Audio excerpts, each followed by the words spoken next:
मुंबई की तपती हुई दोपहर में अर्जुन सिंघानिया समूह की उस विशाल और चमचमाती कांच की इमारत के ठीक सामने खड़ा था।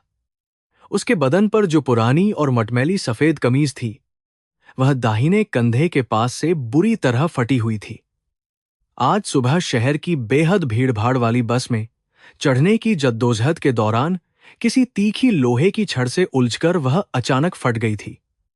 अर्जुन ने बार बार अपने कांपते हाथों से उस फटे हुए हिस्से को ढंकने की नाकाम कोशिश की, लेकिन उसकी गरीबी उस छेद से साफ दिखाई दे रही थी।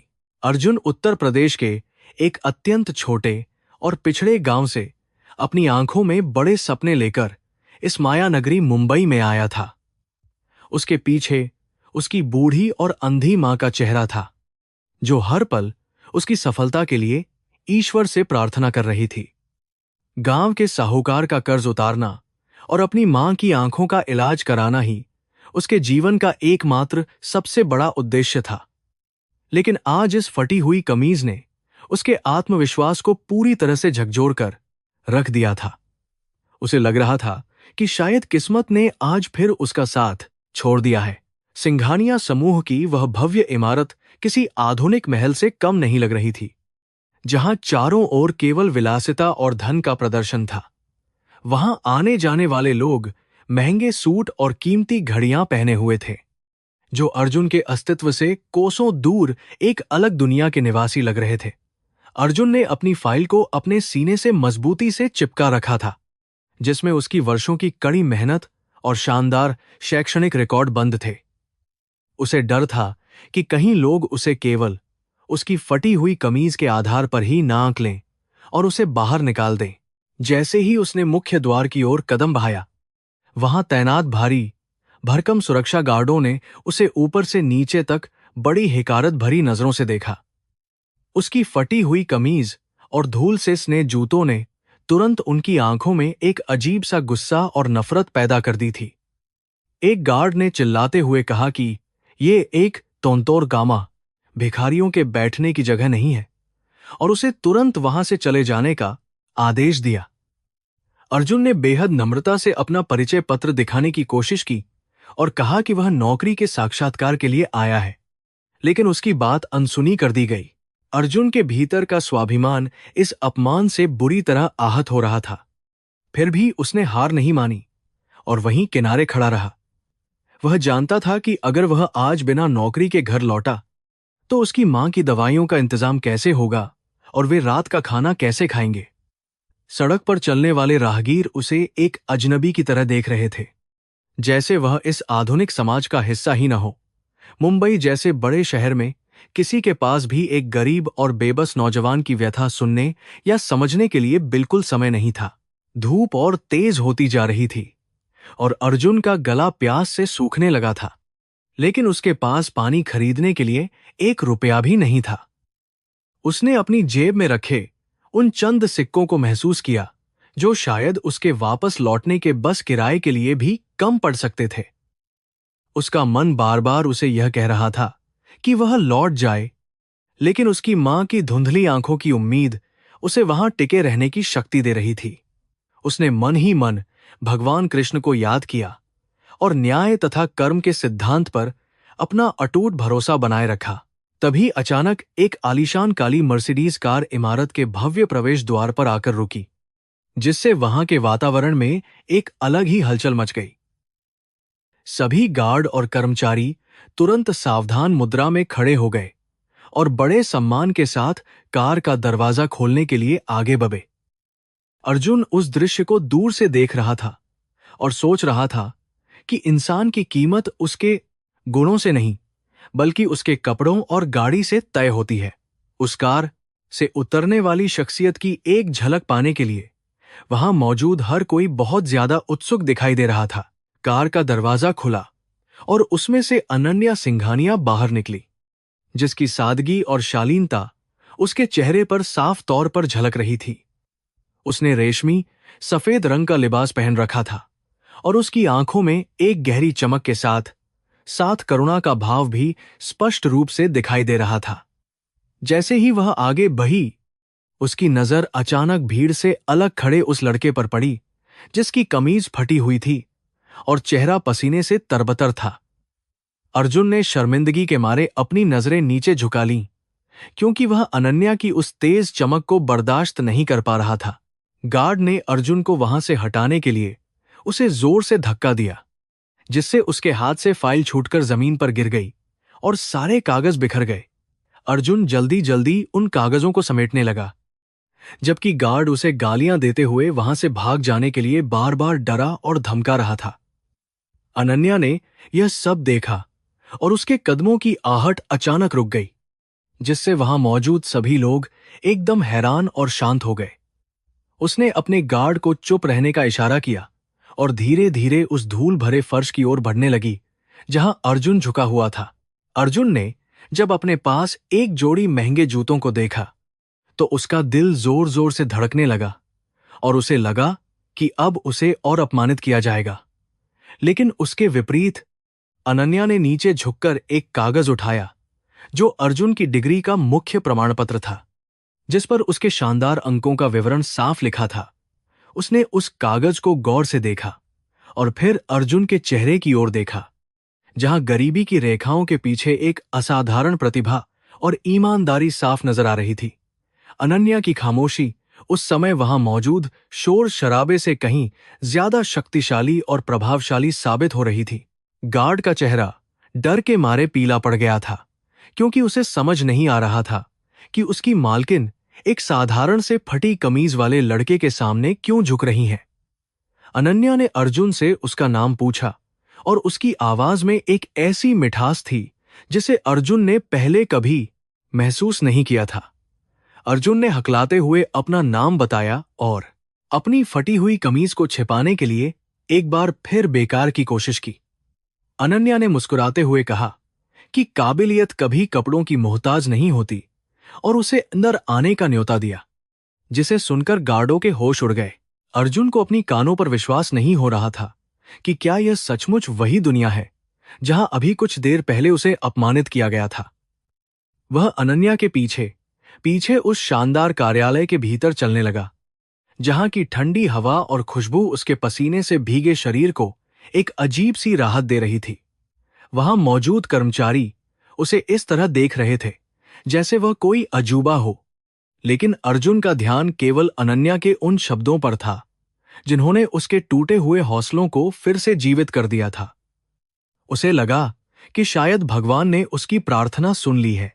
भव्य लिफ्ट के अंदर जाते समय अर्जुन ने पहली बार कांच में अपनी पूरी छवि देखी और उसे अपनी फटी कमीज देखकर फिर से ग्लानि महसूस हुई। अनन्या ने उसकी इस बेचैनी को भांप लिया और शांति से कहा कि इंसान का चरित्र उसके संघर्षों से बनता है, ना कि उसकी रेशमी पोशाक से। उसने अर्जुन को सांत्वना दी कि आज का यह दिन उसके जीवन का सबसे बड़ा मोड़ साबित हो सकता है, अगर वह खुद पर विश्वास रखे। अर्जुन की आंखों में आंसू आ गए, क्योंकि उसने कभी नहीं सोचा था कि इतने बड़े शहर में कोई उसे इस तरह सम्मान और स्नेह से देखेगा। जब वे अनन्या के निजी केबिन में पहुंचे तो वहां का नजारा देखकर अर्जुन की आंखें फटी की फटी रह गईं, क्योंकि वह कमरा उसके पूरे गांव से भी बड़ा लग रहा था। अनन्या ने उसे बैठने के लिए कहा और खुद उसके सामने वाली कुर्सी पर बैठ गई, जिससे अर्जुन की घबराहट थोड़ी और बढ़ गई थी। उसने अर्जुन की फाइल को फिर से खोला और उसके हर एक शैक्षणिक प्रमाण पत्र को बड़े ध्यान से पढ़ना शुरू किया, जैसे वह उसमें छिपी हुई सच्चाई को ढूंढ रही हो। कमरे की शांति में केवल कागज पलटने की आवाजें ही सुनाई दे रही थीं, जो अर्जुन के लिए सुकूनदायक थीं। काफी देर की खामोशी के बाद अनन्या ने सिर उठाया और अर्जुन से उसके परिवार के बारे में सवाल पूछे, जिससे अर्जुन भावुक हो गया और उसने अपनी मां की स्थिति बताई। उसने बिना किसी लाग लपेट के अपनी गरीबी और अपनी फटी हुई कमीज के पीछे की पूरी कहानी अनन्या को सुना दी, जिसे सुनकर अनन्या की आंखों में नमी आ गई। उसने महसूस किया कि अर्जुन केवल एक बेरोजगार युवक नहीं है, बल्कि वह एक ऐसा योद्धा है जो विपरीत परिस्थितियों में भी अपनी मर्यादा नहीं भूला। अर्जुन की ईमानदारी ने अनन्या के दिल को गहराई तक छू लिया था और वह बहुत प्रभावित हुई।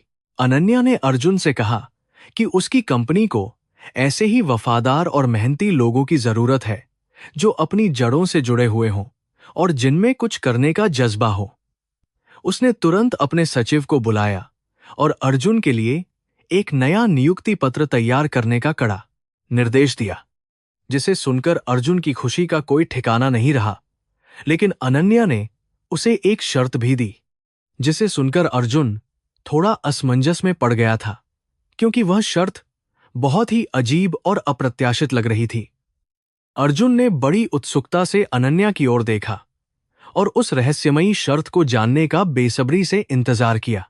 अनन्या ने अपनी मेज पर रखे एक पेन को घुमाते हुए कहा कि उसे केवल एक कर्मचारी नहीं, बल्कि एक ऐसे विश्वासपात्र साथी की तलाश है जो कठिन समय में उसके साथ खड़ा रहे। उसने अर्जुन को बताया कि उसके पिता की तबीयत खराब है और उसके कुछ करीबी रिश्तेदार ही कंपनी को हड़पने की साजिश रच रहे हैं, जिससे वह काफी अकेली पड़ गई है। उसे एक ऐसे चेहरे की जरूरत है जिसे दुनिया पहचानती न हो और जो पूरी तरह से निष्पक्ष होकर उसकी मदद कर सके। अर्जुन ने गौर से सुना और महसूस किया कि यह केवल नौकरी नहीं, बल्कि एक जिम्मेदारी थी। अर्जुन ने अपनी फटी कमीज की ओर देखते हुए कहा कि वह एक मामूली इंसान है और वह इतने बड़े खेल में उसकी मदद कैसे कर सकता है। अनन्या ने उसे भरोसा दिलाया कि उसकी यही सादगी और उसकी बेदाग छवि ही उसकी सबसे बड़ी ताकत बनेगी, जिसे कोई भी दुश्मन पहचान नहीं पाएगा। उसने अर्जुन को एक चेक बुक दिखाई और कहा कि वह उसकी मां के इलाज का पूरा खर्च उठाएगी। बस उसे एक नया नाम और नई पहचान अपनानी होगी। अर्जुन के लिए यह एक बहुत बड़ा जुआ था, लेकिन अपनी मां की जिंदगी के लिए वह कोई भी खतरा उठाने को तैयार था। उसने थोड़ी देर तक गहराई से सोचा और फिर दृढ़ निश्चय के साथ अनन्या की ओर हाथ बढ़ाया, जो उनके बीच हुए इस गुप्त समझौते की एक औपचारिक शुरुआत थी। अनन्या ने मुस्कुराते हुए उसका हाथ थामा और उसे बताया कि अब से वह अर्जुन नहीं, बल्कि एक बड़े घराने का वारिस बनकर इस दुनिया के सामने पेश होगा। यह सुनकर अर्जुन के रोंगटे खड़े हो गए, क्योंकि उसने कभी सपने में भी नहीं सोचा था कि एक फटी कमीज उसे इस तरह के साहसिक मोड़ पर ले आएगी। उसकी पुरानी जिंदगी अब हमेशा के लिए पीछे छूटने वाली थी और एक नई राह खुल रही थी। अनन्या ने अपने सहायक को आदेश दिया कि अर्जुन को तुरंत शहर के सबसे महंगे शोरूम ले जाया जाए और उसे पूरी तरह से एक राजकुमार की तरह तैयार किया जाए। जैसे ही अर्जुन उस केबिन से बाहर निकला, उसने खिड़की से बाहर देखा, जहां मुंबई की भी अभी भी उसी रफ्तार से भाग रही थी जैसे कुछ नहीं बदला हो। लेकिन उसके लिए सब कुछ बदल चुका था, क्योंकि उसकी फटी हुई कमीज अब उसकी लाचारी का नहीं, बल्कि उसके आने वाले सुनहरे भविष्य की पहली सीढ़ी बन चुकी थी। उसने एक लंबी सांस ली और ईश्वर को इस अद्भुत अवसर के लिए अंतर्मन से धन्यवाद दिया। जब वह शोरूम की ओर जा रहा था, तो उसके दिमाग में अपनी मां का मुस्कुराता हुआ चेहरा घूम रहा था, जिसे अब वह सारी खुशियां दे सकता था।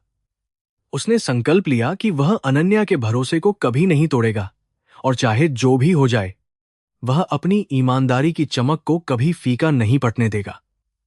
इस प्रकार एक गरीब और फटेहाल लड़के का सफर एक नई और रहस्यमयी दिशा में शुरू हुआ, जहां हर कदम पर चुनौतियां और खतरे उसका इंतजार कर रहे थे।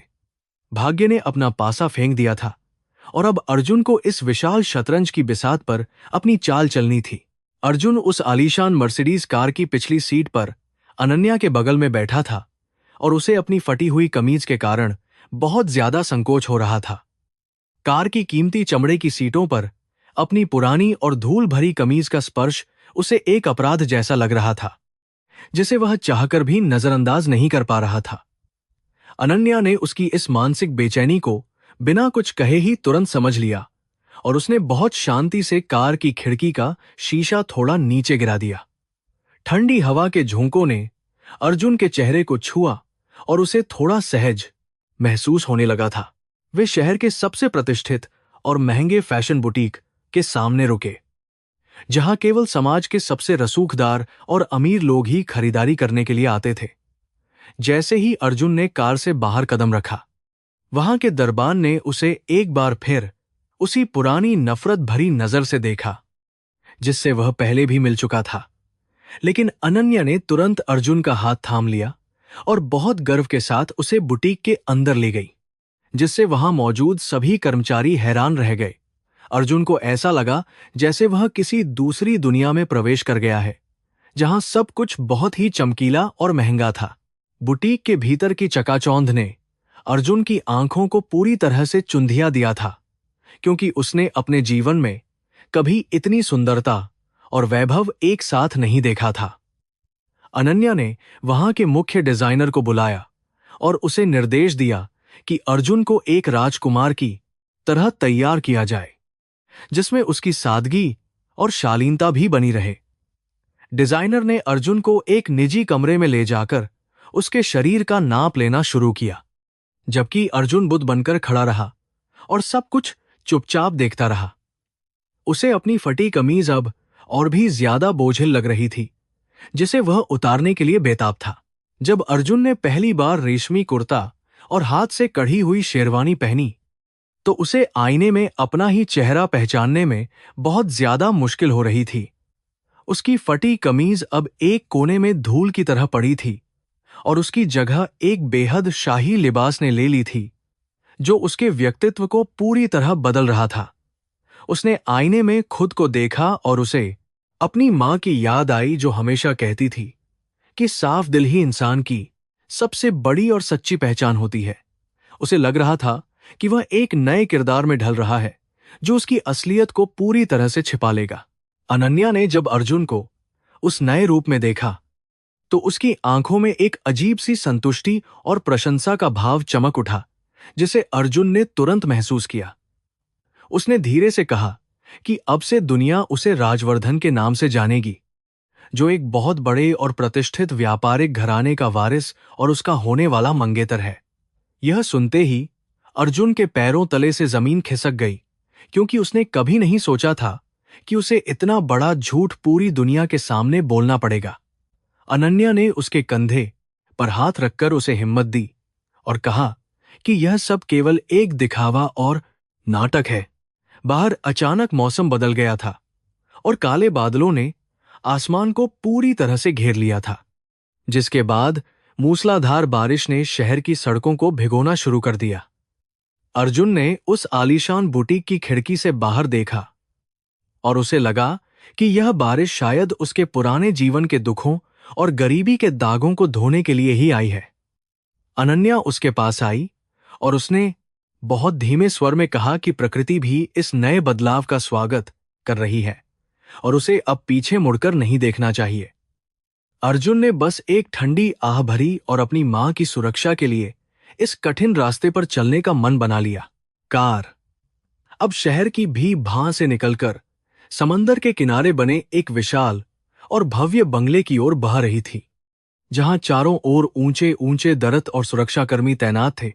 अनन्या ने अर्जुन को बताया कि इस घर में कदम रखते ही उसके हर शब्द और हर हरकत पर दुश्मनों की नजर होगी, इसलिए उसे बहुत सावधान रहना होगा।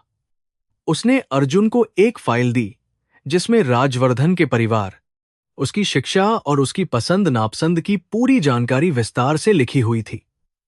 अर्जुन ने महसूस किया कि यह काम किसी भी कठिन सरकारी परीक्षा से कहीं ज्यादा मुश्किल और चुनौतीपूर्ण होने वाला था। जैसे ही वे बंगले के मुख्य हॉल में दाखिल हुए, अर्जुन ने वहां की दीवारों पर लगी पुरानी और कीमती पेंटिंग्स को देखा, जो सिंघानिया परिवार के गौरवशाली इतिहास को बयां कर रही थीं। वहां का माहौल बहुत ही भारी और रहस्यमयी था, जैसे हर कोना कोई ना कोई राज अपने भीतर छिपाए बैठा हो। अनन्या के चाचा धनराज सिंघानिया सीढ़ियों से नीचे उतर रहे थे और उनकी आंखों में अर्जुन के प्रति एक अजीब सी शंका और चालाकी साफ दिखाई दे रही थी। उन्होंने अर्जुन को बहुत करीब से देखा और उसके चेहरे पर छाई हुई उस मासूमियत को भांपने की कोशिश की जिसे अर्जुन छिपा नहीं पाया था। धनराज ने एक कुटिल मुस्कान के साथ अनन्या से पूछा कि यह नया मेहमान कौन है जिसे वह बिना किसी पूर्व सूचना के इस घर में ले आई है। अनन्या ने बड़ी निडरता के साथ जवाब दिया कि यह राजवर्धन है, जिसके साथ उसका गठबंधन बचपन में ही तय कर दिया गया था और अब वह समय आ गया है। अर्जुन ने अपनी धड़कनों पर काबू पाने की कोशिश की और धनराज के सामने हाथ जोकर बाएं अदब से नमस्ते किया, जैसा कि उसे सिखाया गया था। धनराज ने उसे नजरअंदाज कर दिया और अनन्या को चेतावनी दी कि विरासत का खेल इतना आसान नहीं होता जितना वह समझ रही है। रात के खाने पर मेज पर चांदी के बर्तनों में 56 भोग सजे हुए थे, लेकिन अर्जुन को एक निवाला भी गले से नीचे उतारना बहुत भारी पड़ रहा था। उसने देखा कि कैसे परिवार के लोग आपस में मुस्कुराहटें तो बांट रहे थे, लेकिन उनकी बातों में जहर और एक दूसरे के प्रति नफरत साफ तौर पर घुली हुई थी। उसे अपने गांव की याद आई, जहां लोग सूखी रोटी भी भारे प्यार और सुकून के साथ मिल बांटकर खाते थे। अनन्या ने मेज के नीचे से अर्जुन का पैर हल्का सा दबाया ताकि वह अपना ध्यान खाने पर लगाए और किसी भी तरह की कमजोरी न दिखाए। भोजन के बाद अनन्या अर्जुन को बगीचे की सैर पर ले गई ताकि वे बिना किसी डर के खुलकर बात कर सकें और आगे की रणनीति तैयार कर सकें। उसने अर्जुन को बताया कि उसके पिता को धीरे धीरे जहर दिया जा रहा है और उसे शक है कि इस साजिश के पीछे धनराज का ही हाथ है। अर्जुन यह सुनकर दंग रह गया कि दौलत के लिए लोग अपने ही खून के इतने भव्य दुश्मन कैसे बन सकते हैं और उनका ज़मीर कैसे मर जाता है। उसने अनन्या को आश्वासन दिया कि वह इस सच्चाई को सामने लाने में अपनी जान की बाजी लगा देगा और उसे अकेला नहीं छोड़ेगा। अगले कुछ दिनों तक अर्जुन को कच्छा प्रशिक्षण दिया गया, जिसमें उसे उच्च समाज के तौर तरीके, बोलने का लहजा और कूटनीतिक चालें चलना सिखाया गया था। वह रातों रात जागकर उन सभी जानकारियों को याद करता था जो उसे राजवर्धन की भूमिका निभाने के लिए बेहद जरूरी और अनिवार्य थीं।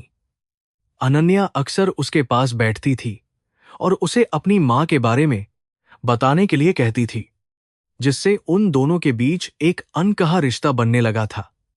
उसे लगने लगा था कि अर्जुन केवल एक मुखौटा नहीं है, बल्कि वह उसके जीवन का सबसे बड़ा सहारा बनता जा रहा है। अर्जुन ने महसूस किया कि अनन्या की अमीरी के पीछे एक बहुत बड़ा अकेलापन छिपा हुआ है जो उसे अंदर ही अंदर खाए जा रहा था। उसके पास दुनिया की हर सुख सुविधा थी, लेकिन कोई ऐसा सच्चा इंसान नहीं था जिससे वह अपने मन की बात बिना किसी डर के साझा कर सके। अर्जुन ने उसे अपने गांव की कहानियां सुनाईं, जहां लोग भले ही गरीब थे, लेकिन उनके दिल बहुत बहे और एक दूसरे के प्रति प्रेम से भरे हुए थे। अन्या उसकी बातों को बहे ध्यान से सुनती थी और कभी कभी उसकी आंखों में सुनहरे भविष्य के सपने साफ दिखाई देने लगते थे।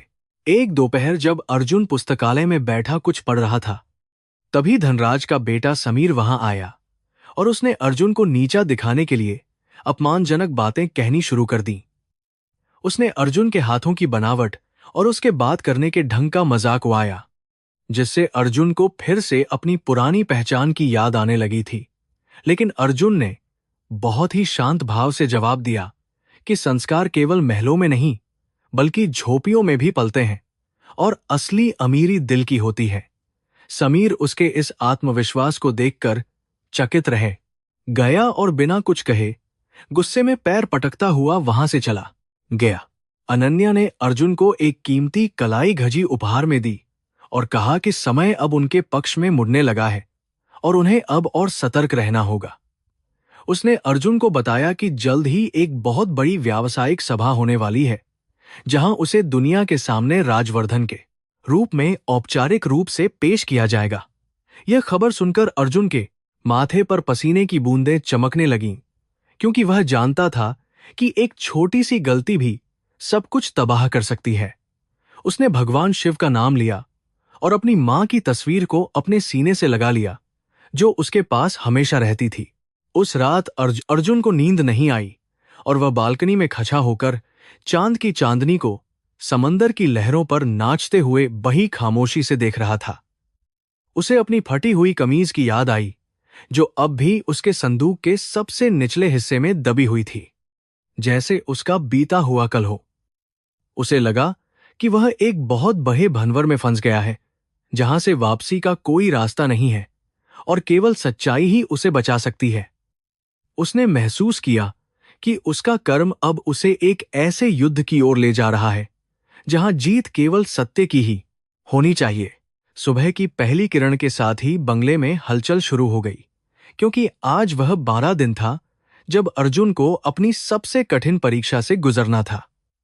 अनन्या ने उसे तैयार होते हुए देखा और उसकी आंखों में एक भरोसा था जो अर्जुन को पहाड़ जैसी चुनौतियों से लड़ने की ताकत और अदम्य साहस दे रहा था। उसने अर्जुन का हाथ पककर उसे शुभकामना दी और कहा कि चाहे कुछ भी हो जाए, वह हमेशा उसके पीछे एक ढाल बनकर मजबूती से खड़ी रहेगी। अर्जुन ने मुस्कुराकर अपना सिर झुकाया और उस नई पहचान के साथ बाहर की दुनिया का सामना करने के लिए पूरी तरह तैयार हो गया। जैसे ही वे सभा स्थल पर पहुंचे, सैकड़ों कैमरों की फ्लैश लाइटें उनकी ओर चमकने लगीं और हर कोई राजवर्धन की एक झलक पाने के लिए बहुत ज्यादा उत्सुक था। अर्जुन ने बहुत ही गरिमा और आत्मविश्वास के साथ मंच की ओर कदम बढ़ाए, जैसे वह सचमुच किसी शाही खानदान का वंशज हो, और उसने अपनी भूमिका बखूबी निभाई। उसने वहां मौजूद दिग्गजों को अपनी बातों से इतना प्रभावित किया कि किसी को भी उसके असली बैकग्राउंड पर जरा भी शक नहीं हुआ और सब चकित रह गए। अनन्या ने दूर से उसे देखा और उसकी आंखों में गर्व के आंसू छलक आए, क्योंकि उसका चुनाव बिल्कुल सही साबित हुआ था। सभा के अंत में धनराज ने अर्जुन के पास आकर उसे बधाई दी, लेकिन उसकी आंखों में अभी भी नफरत और बदले की एक भयानक आग सुलग रही थी। उसने अर्जुन के कान में धीरे से कहा कि यह खेल अभी शुरू हुआ है और वह बहुत जल्द उसके चेहरे से यह नकाब पूरी तरह उतार देगा। अर्जुन ने बिना डरे उसकी आंखों में आंखें डालकर देखा और कहा कि सत्य को किसी नकाब की जरूरत नहीं होती और वह अंत तक लहता रहेगा। इस प्रकार अर्जुन ने अपनी पहली बड़ी जीत हासिल की, लेकिन उसे पता था कि असली खतरा अभी उसके सामने आने वाला था। घर लौटते समय कार में अनन्या बहुत खुश थी और उसने अर्जुन का शुक्रिया अदा किया कि उसने उसकी इज्जत और उसके परिवार के नाम को बचा लिया है। अर्जुन ने कहा कि यह उसका कर्तव्य था और उसने केवल उस वादे को निभाया है जो उसने अनन्या से किया था और जिसे वह कभी नहीं तोसेगा। उन दोनों के बीच एक ऐसी खामोशी थी जो 1000 शब्दों से कहीं ज्यादा गहरी और प्रभावी थी, जिसमें विश्वास की एक नई और मजबूत बुनियाद रखी जा रही थी। रात की गहराइयों में अर्जुन को अपनी मां की लोरियां याद आने लगीं, जो उसे हमेशा सही रास्ते पर चलने की प्रेरणा देती थीं। राजवर्धन के रूप में अर्जुन की हर सुबह अब रेशमी चादरों और मखमली तकियों के बीच शुरू होती थी, लेकिन उसे वह मानसिक सुकून नहीं मिलता था जो उसे अपनी मां की पुरानी गोद में मिला करता था। आलीशान कमरे की विशाल और ऊंची छतें उसे अक्सर काटने को दौड़ती थीं और उसे ऐसा महसूस होता था मानो वह किसी बेहद कीमती सोने के पिंजरे में कैद एक छोटा सा और बेबस परिंदा हो। खिड़की से बाहर दिखने वाला अंतहीन समंदर भी उसे अपनी उन धूल भरी तंग गलियों की याद दिलाता था, जहां गरीबी तो बहुत थी, पर अपनापन और प्रेम कूट कूट कर भरा हुआ था। जब भी कोई शाही नौकर उसके पैर छूने की कोशिश करता या उसके लिए चांदी की ट्रे में चाय का प्याला लाता, तो अर्जुन का कोमल दिल अंदर से बुरी तरह रो पाता था, क्योंकि वह खुद भी कल तक उन्हीं की कतार में खजा था। उसे इस दिखावे की दुनिया से नफरत होने लगी थी, जहां इंसान की असली कीमत उसके ईमानदारी भरे काम से नहीं, बल्कि उसके झूठे पद और रसूख से आंकी जाती थी। अनन्या अक्सर उसे समझाती थी कि यह सब केवल एक जरूरी नाटक है, लेकिन अर्जुन के लिए अपनी सरल असलियत को पूरी तरह भुला देना बिल्कुल नामुमकिन साबित हो रहा था। एक दोपहर जिसे देखकर अर्जुन की आंखों में खुशी और दर्द के मिले जुले आंसू छलक आए। उसने उस धन को अपने माथे से लगाया और सबसे पहले अपनी उस अंधी मां के बारे में सोचा, जो गांव में सूखी रोटी खाकर उसके सुखद संदेश का इंतजार कर रही होगी। उसने मन ही मन संकल्प लिया कि वह इस धन का एक पैसा अपनी मां के इलाज और गांव के गरीब लोगों की भलाई के लिए ही खर्च करेगा, क्योंकि यही उसका वास्तविक धर्म था। अर्जुन ने बहुत ही सावधानी से और अपनी पहचान छिपाते हुए पास के एक पुराने पोस्ट ऑफिस जाने का फैसला किया, ताकि वह अपनी मां को पैसे और एक भावनात्मक पत्र भेज सके। जब वह उस साधारण सी इमारत में पहुंचा तो उसे वहां की सीलन भरी दीवारों और कागजों की खुशबू में एक अजीब सा अपनापन महसूस हुआ, जो उसे सिंघानिया हवेली के आलीशान कमरों में कभी नहीं मिला था। उसने पत्र में लिखा कि वह शहर में बहुत खुश है और जल्द ही उसे लेने आएगा। हालांकि उसका दिल यह झूठ लिखते समय बुरी तरह से कांप रहा था। पैसे भेजने के बाद जब वह वापस लौट रहा था तो उसकी नजर हवेली के ऊंचे लोहे के गेट के बाहर बैठे कुछ भूखे और नग्न बच्चों पर पड़ी, जो राहगीरों से खाने की भीख मांग रहे थे। अर्जुन को उन बच्चों में अपना बीता हुआ कल साफ दिखाई दिया और उसने बिना एक पल सोचे पास की दुकान से ढेर सारी मिठाइयां और फल खरीद लिए। उसने अपनी कीमती शेरवानी की परवाह किए बिना जमीन पर बैठकर उन बच्चों को अपने हाथों से खाना खिलाना शुरू कर दिया, जिसे देखकर उन मासूमों के चेहरों पर अद्भुत चमक आ गई। हवेली के सुरक्षा गार्डों ने जब यह दृश्य देखा तो वे आपस में कानाफूसी करने लगे कि आखिर यह राजकुमार इन गंदे बच्चों के साथ धूल में क्यों बैठा है और उसे क्या मिल रहा है। अर्जुन को उनकी बातों से कोई फर्क नहीं पड़ रहा था, क्योंकि उसे उन बच्चों की मुस्कुराहट में भगवान कृष्ण के दर्शन हो रहे थे, जो किसी भी दौलत से बड़े थे। उसने महसूस किया कि असली अमीरी तो बांटने में है, न कि तिजोरियों में बंद होकर दूसरों को छोटा दिखाने में। उसकी आत्मा को आज पहली बार उस महल में शांति मिली थी। अंदर पहुंचने पर अनन्या ने उसे खिड़की से यह सब करते हुए देख लिया था और उसके चेहरे पर एक ऐसी मुस्कान थी जो सम्मान और प्यार से पूरी तरह भरी हुई थी।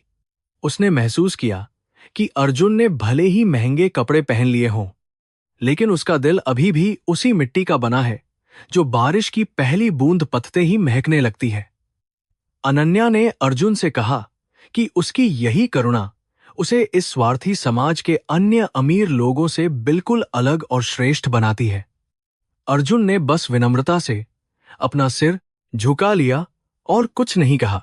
शाम को हवेली में एक छोटी सी प्रार्थना सभा का आयोजन किया गया था, जहां शहर के कई नामी गिरामी लोग और पंडित जुटे हुए थे जो मंत्रों का उच्चारण कर रहे थे। अर्जुन ने देखा कि वहां मौजूद अधिकांश लोग केवल दिखावे के लिए हाथ जोड़ रहे थे, जबकि उनके दिमाग में केवल व्यापार और दूसरों को गिराने की साजिशें चल रही थीं। उसे लगा कि यहाँ की हवा में भी मिलावट है और लोग भगवान को भी अपनी दौलत से खरीदना चाहते हैं, जो कि कर्म के सिद्धांत के बिल्कुल खिलाफ था। उसने आंखें मूंद कर अपनी मांग की सिखाई प्रार्थना की। रात के सन्नाटे में जब अर्जुन अपनी बालकनी में खड़ा था, उसने देखा कि नीचे रसोई का एक बूढ़ा नौकर सीढ़ियों पर बैठकर दर्द से कराह रहा था और कोई उसकी मदद नहीं कर रहा था। अर्जुन तुरंत नीचे गया और उस बूढ़े व्यक्ति के पास बैठकर उसकी तकलीफ पूछी, तो पता चला कि उसे तेज बुखार है और वह बहुत कमजोर महसूस कर रहा है। अर्जुन ने अपनी महंगी दवाइयां निकाली और खुद अपने हाथों से उस नौकर को पानी पिलाया और उसे सहारा देकर उसके कमरे तक पहुंचाया। यह दृश्य अनन्या के दिल को पिघला गया। अगले दिन धनराज सिंघानिया ने अर्जुन को अपने कमरे में बुलाया और उससे कुछ व्यावसायिक कागजों पर राजवर्धन के रूप में हस्ताक्षर करने के लिए कहा, जो काफी संदिग्ध लग रहे थे। अर्जुन ने अपनी तीक्ष्ण बुद्धि का इस्तेमाल करते हुए उन कागजों को ध्यान से पढ़ा और महसूस किया कि यह कंपनी के फंड को हड़पने की एक बहुत बड़ी साजिश थी।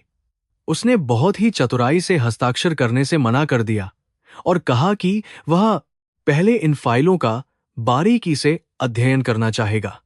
धनराज का चेहरा गुस्से से लाल हो गया, पर वह कुछ कर नहीं पाया। अनन्या ने जब यह सुना तो उसे अर्जुन की समझदारी पर बहुत गर्व हुआ और उसने उसे सचेत किया कि अब दुश्मन उस पर और भी कड़े प्रहार करेंगे। अर्जुन ने कहा कि उसे अपनी जान का डर नहीं है, लेकिन वह अनन्या के विश्वास और सिंघानिया परिवार की गरिमा को कभी आंच नहीं आने देगा। उन दोनों के बीच एक अनकहा रिश्ता और गहरा होता जा रहा था, जो केवल व्यापारिक समझौते तक सीमित नहीं रहा था। अर्जुन को लगने लगा था कि उसकी फटी कमीज ने उसे एक बहुत बड़े मिशन के लिए यहां भेजा है। महल के भीतर का वैभव अब अर्जुन को एक बोझ की तरह लगने लगा था, क्योंकि उसे हर पल अपनी असली पहचान छिपानी पड़ती थी, और झूठ का सहारा लेना पड़ता था।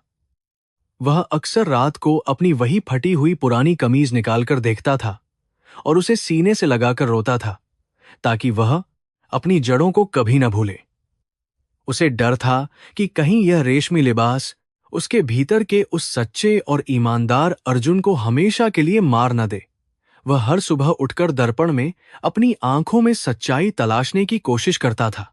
एक दिन हवेली में एक बहुत बड़ी दावत थी, जहां अर्जुन को मेहमानों के सामने एक लंबा भाषण देना था, जो पूरी तरह से अंग्रेजी और व्यापारिक शब्दों से भरा हुआ था।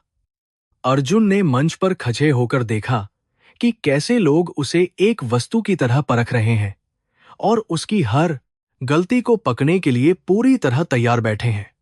उसने अपनी आंखें बंद की और अपनी मां की ममता को याद किया, जिससे उसे एक अद्भुत आत्मविश्वास मिला और उसने ऐसा प्रभावशाली भाषण दिया कि सब दंग रह गए।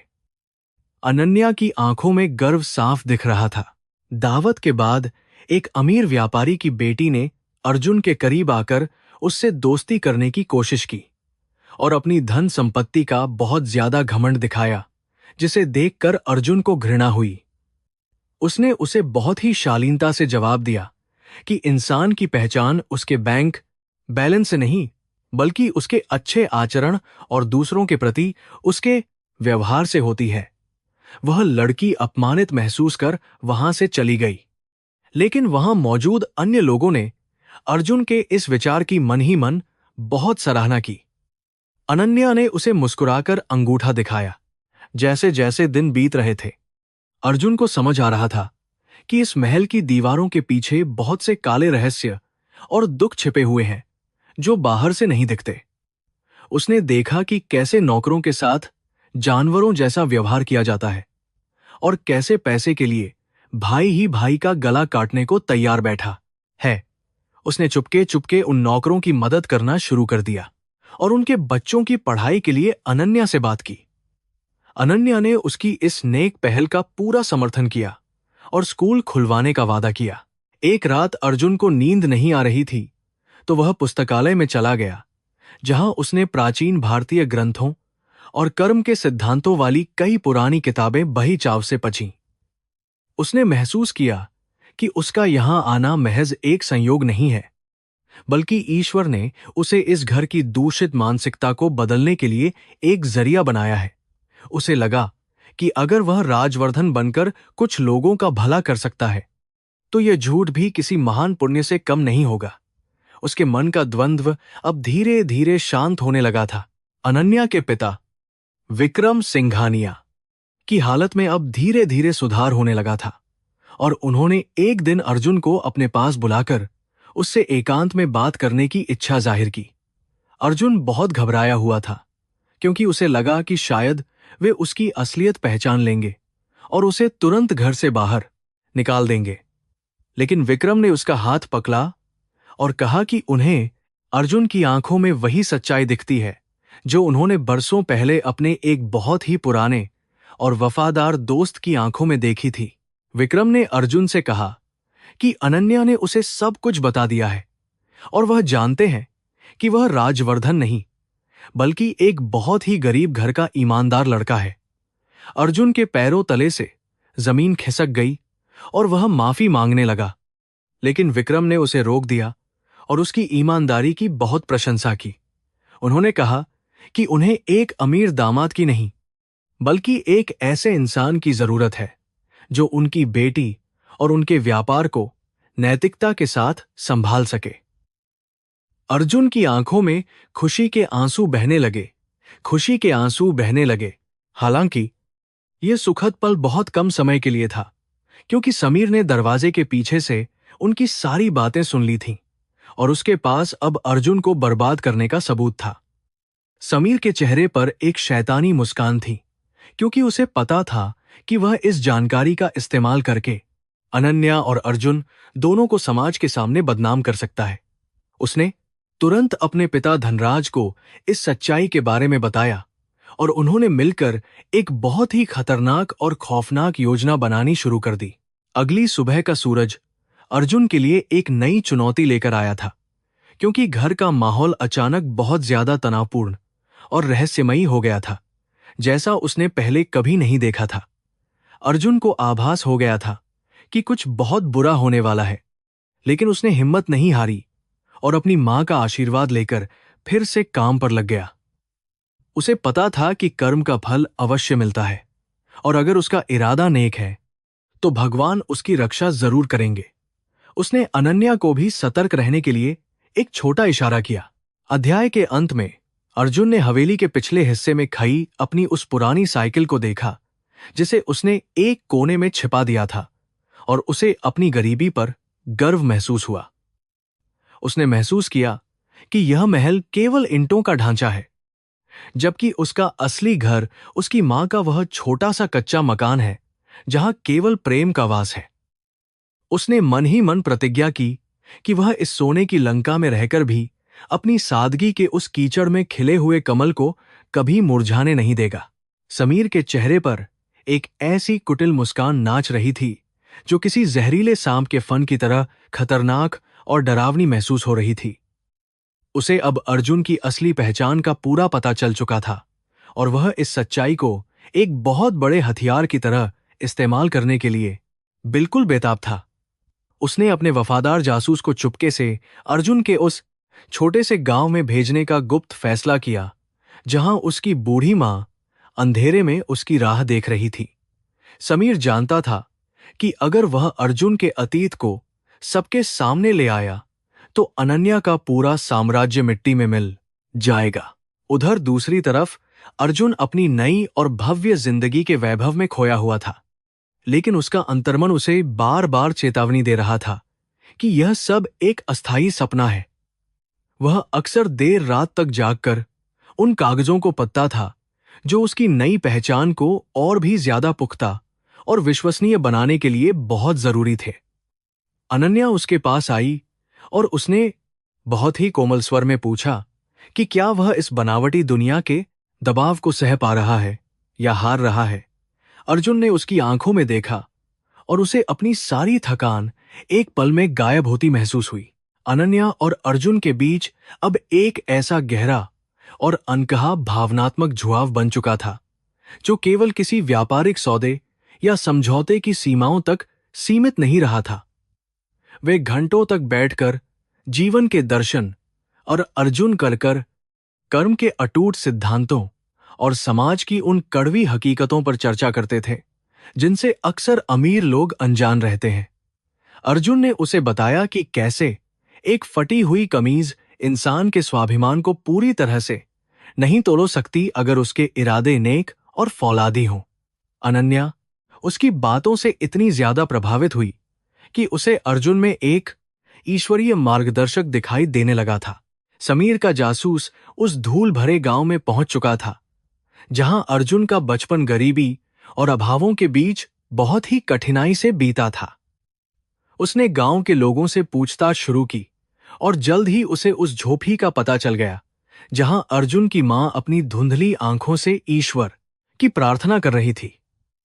जासूस ने खुद को अर्जुन का एक करीबी दोस्त बताया और धोखे से उसकी मां के पास रखी उन पुरानी तस्वीरों और चिट्ठियों को हासिल कर लिया जो अर्जुन की असलियत बताने के लिए काफी थीं।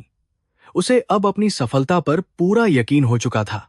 महल के भीतर का षड्यंत्र अब और भी गहरा होता जा रहा था क्योंकि धनराज ने अब कंपनी के कुछ वफादार निदेशकों को पैसे का लालच देकर अपनी ओर करना शुरू कर दिया था। अर्जुन को इस बात का आभास हो गया था कि उसके आसपास के लोग जो कल तक उसके सामने झुकते थे अब उसके पीठ पीछे कानाफूसी करने लगे हैं। उसने अनन्या को सावधान रहने के लिए कहा और खुद भी अपनी हर चाल को बहुत ही सोच समझकर चलने लगा ताकि कोई सुराग न छूटे। उसे लग रहा था कि चारों ओर से काली छायाएं उसे घेरने की कोशिश कर रही हैं। एक शाम जब सूरज समंदर की लहरों में समा रहा था, अर्जुन और अनन्या बगीचे के एकांत कोने में बैठे थे और भविष्य की अनिश्चितताओं पर चर्चा कर रहे थे। अनन्या ने अर्जुन का हाथ थाम लिया और बहुत ही भावुक होकर कहा कि अगर कभी यह सच सामने आ भी गया तो भी वह उसका साथ कभी नहीं छोड़ेगी। अर्जुन की आंखों में आंसू आ गए क्योंकि उसने कभी नहीं सोचा था कि एक फटी कमीज वाला लड़का कभी इस तरह के निस्वार्थ प्रेम का हकदार बनेगा। उन दोनों के बीच की वह खामोशी किसी बहुत बड़े तूफान के आने की आहट थी। समीर ने हवेली लौटकर अपने पिता को वह सारी जानकारी दी जो उसके जासूस ने गांव से जुटाई थी, जिसमें अर्जुन की असली पहचान के पुख्ता सबूत मौजूद थे। धनराज ने उन तस्वीरों को देखकर एक जोर का अट्टहास लगाया और कहा कि अब वे बहुत जल्द इस नकली राजकुमार को फिर से उन्हीं गलियों में फेंक देंगे जहां से वो आया था। उन्होंने तय किया कि वे अगले हफ्ते होने वाली वार्षिक ट्रस्ट बैठक में इस बम को सबके सामने फोड़ेंगे ताकि अनन्या को संभलने का मौका ही न मिले। उनका बदला अब एक भयावह रूप ले चुका था। अर्जुन को अचानक अपने गांव की बहुत याद आने लगी और उसे लगा कि शायद उसकी मां किसी बड़ी मुसीबत में है या उसे उसकी बहुत ज्यादा जरूरत है। उसने अनन्या से कुछ दिनों के लिए छुट्टी मांगी, लेकिन अनन्या ने उसे समझाया कि इस समय उसका यहां रहना बहुत जरूरी है क्योंकि खतरे की घंटी बज चुकी है। अर्जुन ने अपनी मां की पुरानी चिट्ठी को निकाला और उसे अपने दिल से लगाकर रोने लगा क्योंकि झूठ की इस बुनियाद पर बना महल उसे बहुत डरा रहा था। उसे लगा कि वह अपनी मां से गद्दारी कर रहा है। अगले दिन हवेली में एक गुप्त बैठक बुलाई गई थी, जहां धनराज ने जानबूझकर अर्जुन की शिक्षा और उसके पूर्वजों के बारे में टेढ़े मेढ़े सवाल पूछकर उसे फंसाने की कोशिश की। अर्जुन ने बहुत ही धैर्य के साथ उन सवालों के जवाब दी, लेकिन उसे समझ आ गया था कि समीर की आंखों में चमक रहा वह आत्मविश्वास किसी बड़ी साजिश की ओर इशारा कर रहा है। उसने महसूस किया कि उसकी नई पहचान के मुखौटे में अब दरारें पड़ने लगी हैं और उसे बहुत जल्द कुछ बड़ा करना होगा। हवा में अब जहर घुल चुका था। अनन्या ने अर्जुन को अपने कमरे में बुलाया और उसे एक गुप्त लॉकर की चाबी दिखाई, जिसमें उसके पिता के असली वसीयतनामा और कुछ बेहद संवेदनशील दस्तावेज रखे हुए थे। उसने अर्जुन से कहा कि अगर उसके साथ कुछ बुरा होता है तो वह इन कागजों को लेकर तुरंत शहर के सबसे बड़े वकील के पास चला जाए। अर्जुन ने उसे विश्वास दिलाया कि वह अपनी आखिरी सांस तक उसकी और उसके परिवार की गरिमा की रक्षा करेगा, चाहे उसे अपनी जान ही क्यों न देनी पड़े। दोनों ने एक दूसरे की आंखों में वह अटूट विश्वास देखा। उधर गांव में अर्जुन की मां को धीरे धीरे एहसास होने लगा था कि उस अजनबी आदमी ने उसे धोखा दिया है और वह अर्जुन के बारे में कुछ बुरा करने की योजना बना रहा है। उसने गांव के मंदिर में जाकर पुजारी से प्रार्थना की कि उसके बेटे को हर बला से दूर रखे और उसे सही रास्ता दिखाए। वह बूढ़ी मां भले ही देख नहीं सकती थी, लेकिन उसे अपनी ममता की शक्ति पर पूरा भरोसा था कि उसका बेटा कभी गलत काम नहीं कर सकता। उसकी प्रार्थनाओं में एक ऐसी शक्ति थी जो मीलों दूर अर्जुन को महसूस हो रही थी। समीर ने अब अनन्या के कुछ पुराने दोस्तों को भी इस साजिश में शामिल कर लिया था ताकि वे सामाजिक रूप से अनन्या और अर्जुन का बहिष्कार कर सकें और उन्हें अकेला कर दें। उसने शहर के समाचार पत्रों में भी गुमनाम तरीके से कुछ ऐसी खबरें छपवाना शुरू कर दिया था जो सिंघानिया परिवार की छवि को धूमिल कर रही थीं। अर्जुन ने जब वे खबरें पाजीं तो उसे समझ आ गया कि दुश्मन अब उसे केवल घर के भीतर नहीं बल्कि बाहर भी निशाना बना रहे हैं। उसने अपनी रणनीति और भी सख्त कर दी। एक रात अर्जुन ने सपने में देखा कि उसकी वह फटी हुई कमीज अचानक आग की लपटों में जल रही है और उसकी मां उसे बचाने के लिए पुकार रही है। वह पसीने से तरबतर होकर जाग गया और उसने महसूस किया कि कर्म का चक्र अब पूरी तरह से घूमने लगा है और न्याय की घड़ी नजदीक आ रही है। उसने भगवान शिव की मूर्ति के सामने बैठकर ध्यान लगाया और अपने मन की व्याकुलता को शांत करने की कोशिश की ताकि वह आने वाले कल के महायुद्ध के लिए पूरी तरह तैयार हो सके। अनन्या के पिता विक्रम की सेहत अब पहले से काफी बेहतर थी, लेकिन वे अभी भी इतने कमजोर थे कि घर के बाहरी मामलों में हस्तक्षेप नहीं कर पा रहे थे। अर्जुन हर रोज उनके पास जाकर उन्हें महान संतों की कहानियां सुनाता था, जिससे उनके मन को बहुत शांति मिलती थी और वे अर्जुन को अपना असली बेटा मानने लगे थे। धनराज को यह देखकर बहुत जलन होती थी, क्योंकि वह जानता था कि अगर विक्रम पूरी तरह ठीक हो गए तो उसकी सारी योजनाएं हमेशा के लिए विफल हो जाएंगी। अगले दिन वार्षिक बैठक की तैयारियां शुरू हो गई थीं और पूरे बंगले को फूलों और रोशनी से सजाया गया था। लेकिन अर्जुन को वह सजावट किसी श्मशान की शांति जैसी लग रही थी। उसने अपनी उस फटी हुई कमीज को एक बार फिर निकाला और उसे चूमकर अपनी अलमारी के सबसे सुरक्षित कोने में रख दिया, ताकि वह उसे याद दिलाती रहे कि उसकी असलियत क्या है। उसे लगा कि कल का दिन या तो उसे सब कुछ दे देगा या उससे उसकी पहचान भी हमेशा के लिए छीन लेगा। समीर और धनराज ने अपने वकीलों के साथ मिलकर एक ऐसा कानूनी जाल बुना था जिसमें अर्जुन का बचना लगभग नामुमकिन लग रहा था, क्योंकि उन्होंने कुछ जाली दस्तावेजों का भी सहारा लिया था। वे बार बार उन तस्वीरों को देख रहे थे जो अर्जुन की गरीबी का सबसे बड़ा प्रमाण थीं और उनकी जीत की सबसे बड़ी चाबी भी। वे अपनी जीत का जश्न समय से पहले ही मनाने लगे थे और उन्होंने महंगी शराब की बोतलें खोल ली थीं। उन्हें यकीन था कि अब सिंघानिया साम्राज्य उनके कदमों में होगा। अर्जुन ने अनन्या से कहा कि चाहे कल कुछ भी हो जाए, वह अपने सिद्धांतों से कभी समझौता नहीं करेगा और अगर उसे फिर से उन गलियों में लौटना पड़ा तो वह खुशी खुशी चला जाएगा। अनन्या की आंखों में प्यार के साथ साथ एक अजीब सा डर था, क्योंकि वह अर्जुन को खोना नहीं चाहती थी, जो अब उसके जीवन का आधार बन चुका था। उसने अर्जुन को एक छोटा सा सोने का लॉकेट पहनाया और कहा कि यह उसकी रक्षा करेगा और उसे हमेशा उसकी याद दिलाता रहेगा। दोनों के दिल धड़क रहे थे। बैठक वाली सुबह अर्जुन ने सफेद रेशमी कुर्ता पहना, जो बहुत ही सादा और गरिमापूर्ण था, लेकिन उसके भीतर वही फटी कमीज वाला लड़का छिपा हुआ था जो सच्चाई के लिए लड़ने को तैयार था। उसने मंदिर में जाकर माथा टेका और पुजारी से आशीर्वाद लिया, जिसने उसे बताया कि सत्य की जीत हमेशा अंत में ही होती है, चाहे शुरुआत कितनी भी कठिन क्यों न हो। अर्जुन ने एक गहरी सांस ली और उस सभा कक्ष की ओर भाग गया जहां उसकी किस्मत का फैसला होने वाला था। सभा कक्ष में सभी बड़े लोग आ चुके थे और माहौल बहुत ही गंभीर और तनावपूर्ण था, जैसे सब किसी बड़ी अनहोनी का इंतजार कर रहे हों। धनराज और समीर एक कोने में बैठकर अपनी चाल चलने का सही समय देख रहे थे और उनकी आंखों में एक राक्षसी चमक थी। अर्जुन ने जाकर अपनी जगह ली और अनन्या के बगल में बैठ गया, जिसने उसका हाथ थाम रखा था ताकि उसे हिम्मत मिलती रहे। सभा के अध्यक्ष ने जैसे ही बोलना शुरू किया, पूरे कमरे में सन्नाटा छा गया।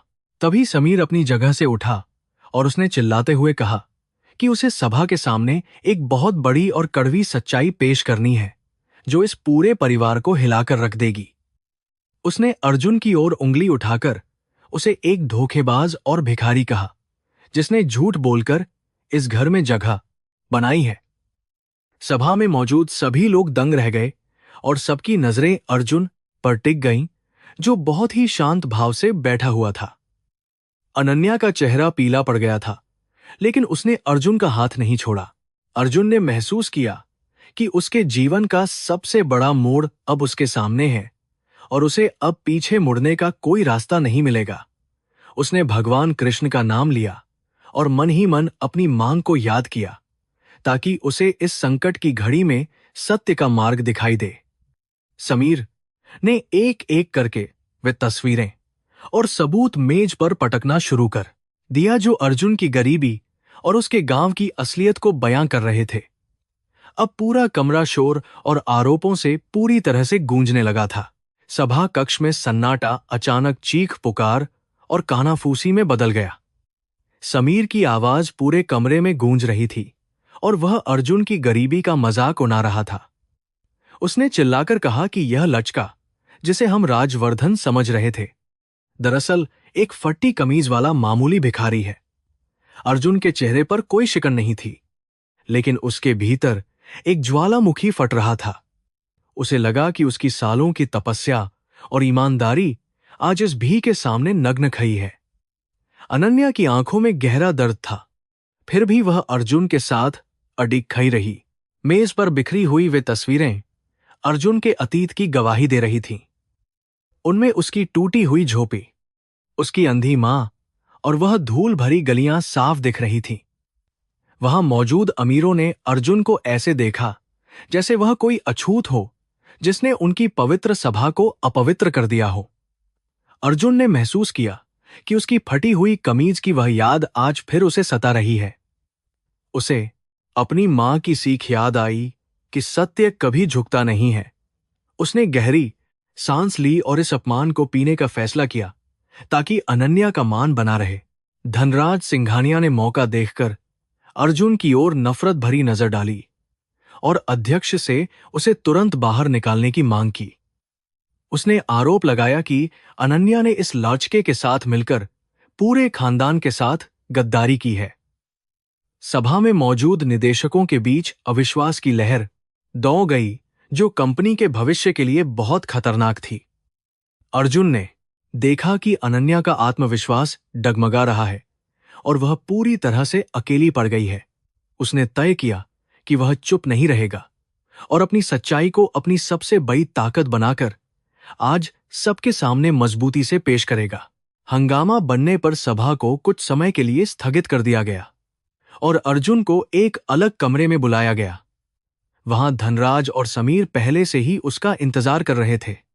उनके चेहरों पर जीत की क्रूर चमक थी। धनराज ने मेज पर नोटों से भरा एक बड़ा सूटकेस रख दिया और अर्जुन से एक सौदा करने को कहा। उसने कहा कि अगर अर्जुन अभी इसी वक्त शहर छोड़कर चला जाए तो यह सारा पैसा उसका हो जाएगा। अर्जुन ने उस पैसे की चमक को देखा और अपनी गरीबी के उन दिनों को याद किया जब रोटी का मोहताज था। धनराज ने फुसफुसाते हुए कहा कि इस पैसे से वह अपनी मां का इलाज करा सकता है और अपनी 7 पीढ़ियों को पाल सकता है। उसे बस एक हलफनामे पर हस्ताक्षर करने थे कि उसने और अनन्या ने मिलकर धोखाधड़ी की है। अर्जुन का हाथ कांपने लगा क्योंकि यह पैसा उसकी हर मुश्किल का हल हो सकता था। उसे लगा कि अगर वह यहां से चला जाए तो कम से कम उसकी मां का बुढ़ापा सुधर जाएगा। लेकिन तभी उसे अनन्या का वह चेहरा याद आया जिसने उस पर तब भरोसा किया था जब वह सड़कों पर भटक रहा था। अर्जुन के दिमाग में एक तरफ उसकी गरीबी का अंधेरा था और दूसरी तरफ नैतिकता का उजाला। वह जानता था सड़ी कि अगर उसने धनराज की बात मान ली तो अनन्या हमेशा के लिए बर्बाद हो जाएगी और कंपनी उसके दुश्मनों के हाथ में चली जाएगी। क्या एक फटी कमीज की कीमत इतनी बड़ी हो सकती है कि वह अपना ज़मीर बेच दे? उसने महसूस किया कि कर्म का सिद्धांत उसे पुकार रहा है और उसे सही चुनाव करना होगा। उसकी आत्मा ने उसे झकझोरा कि वह यहां पैसा कमाने नहीं बल्कि अपना नैतिक कर्ज चुकाने आया है। अर्जुन ने उस सूटकेस को धीरे से पीछे धकेल दिया और धनराज की आंखों में आंखें डालकर देखा। उसने बहुत ही शांत स्वर में कहा कि उसकी गरीबी बिकाऊ नहीं है और वह किसी भी कीमत पर गद्दारी नहीं करेगा। समीर ने गुस्से में आकर उसे जान से मारने की धमकी दी, लेकिन अर्जुन पर इसका कोई असर नहीं हुआ। उसने कहा कि वह अनन्या का साथ तब तक देगा जब तक उसके शरीर में आखिरी सांस बाकी है। उसने महसूस की जब अर्जुन वापस सभा कक्ष में पहुंचा तो सबकी निगाहें फिर से उस पर टिक गई थीं। उसने बिना किसी झिझक के पोडियम की ओर कदम बढ़ाए और माइक थाम लिया। अनन्या ने उसे रोकने की कोशिश की, लेकिन अर्जुन की आंखों में एक नया संकल्प चमक रहा था। उसने सभा को संबोधित करते हुए अपनी असलियत को बहुत ही गर्व के साथ स्वीकार किया। उसने कहा कि हां, वह एक गरीब और फटेहाल लड़का है, लेकिन उसने कभी किसी का बुरा नहीं चाहा। उसकी सादगी ने वहां मौजूद कुछ लोगों के कठोर दिलों को पिघलाना शुरू कर दिया था। उसने बताया कि कैसे उसने अनन्या की मदद करने का फैसला केवल इसलिए लिया क्योंकि वह इस परिवार को टूटने से बचाना चाहता था। उसने एक एक करके उन सभी घोटालों का जिक्र किया जो धनराज और समीर ने कंपनी के साथ किए थे। अर्जुन के पास उन बेईमानियों के पुख्ता सबूत थे जो उसने पिछले कुछ महीनों में चुपके से जमा किए थे।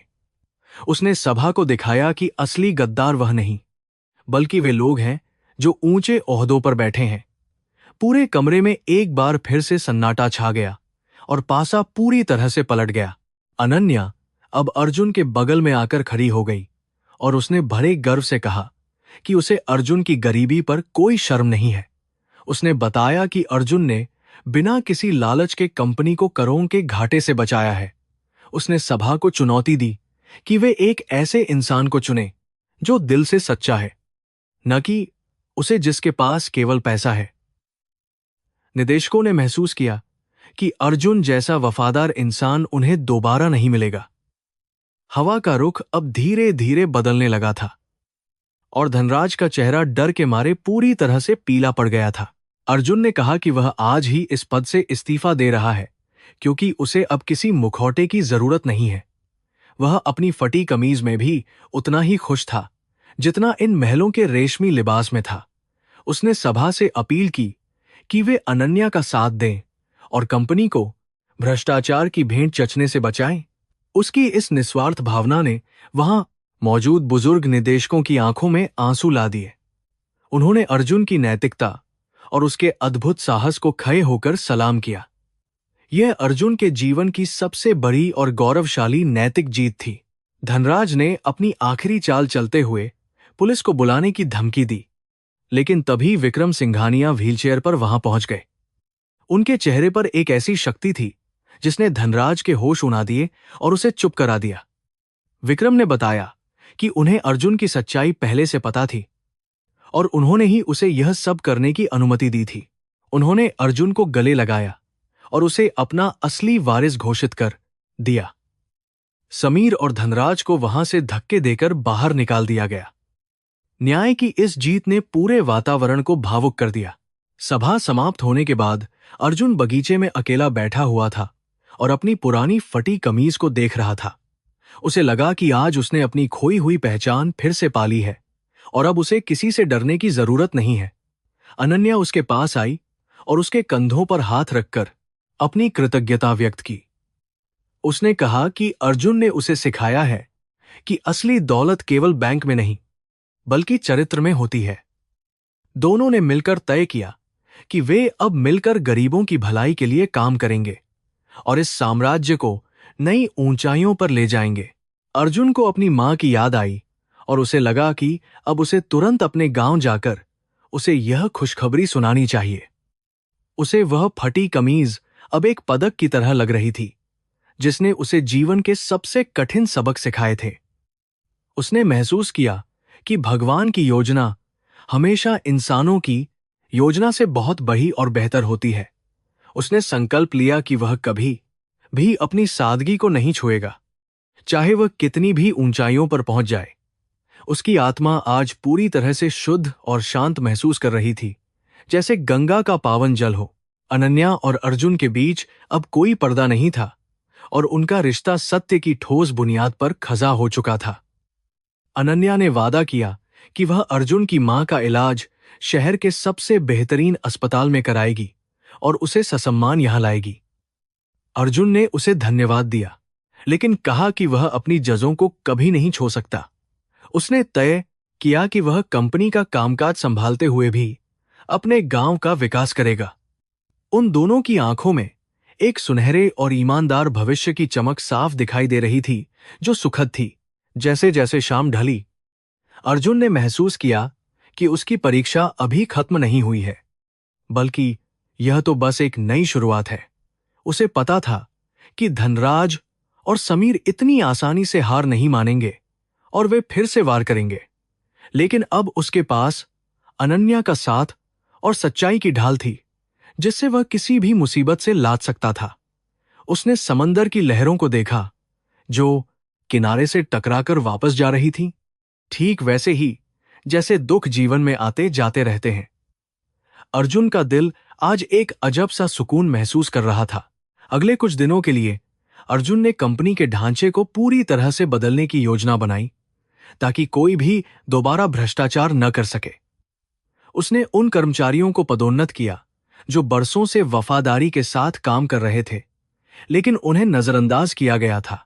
अनन्या उसके हर फैसले में कंधे से कंधा मिलाकर खड़ी रही और उसका मनोबल बढ़ाती रही। उन दोनों की जोही अब व्यापारिक हलकों में ईमानदारी और नैतिकता की एक नई मिसाल बन गई थी। अर्जुन को अपनी फटी कमीज पर अब जरा भी शर्म नहीं आ रही थी।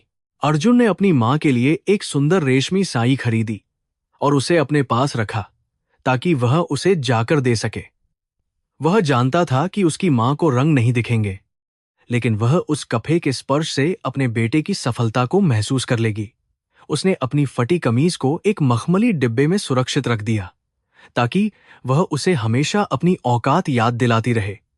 उसे लगा कि गरीबी एक अभिशाप नहीं, बल्कि एक वरदान है अगर वह आपको सही रास्ते पर चलना सिखा दे।